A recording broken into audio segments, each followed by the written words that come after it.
First, we should have an array.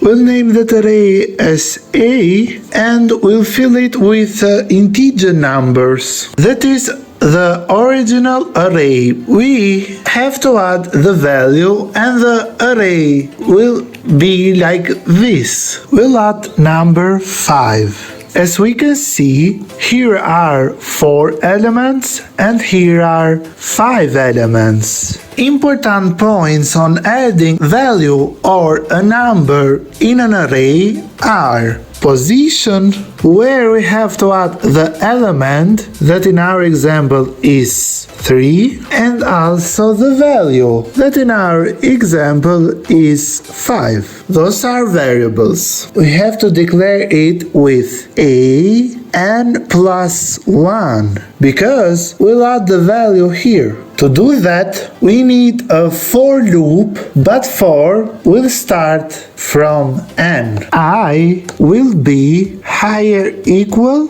than position. So in our example, position is 3. I minus minus. We'll have that array 1, 2, 3, 4 and n plus 1 as we declare here. N is 5. I equal 5. I is here. I is higher equal than position. Position is 3. And we'll say that ai plus 1 equal ai. 4 will go here or on position 4. And now we have array on that state.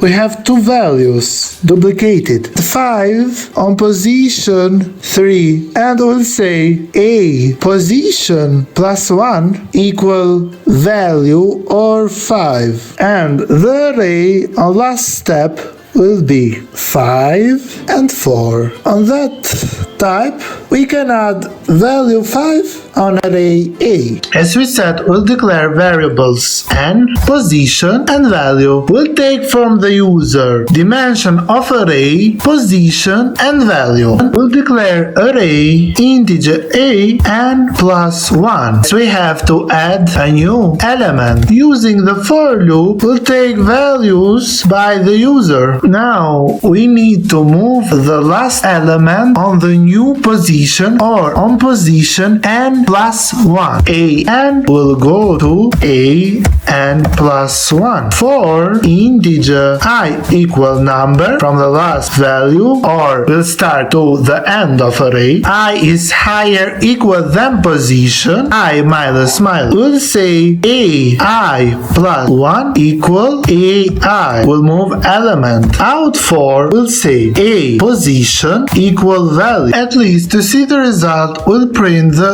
array. Printf %d ai. We'll compile our code and see the result. For position 3, value 5. We are right.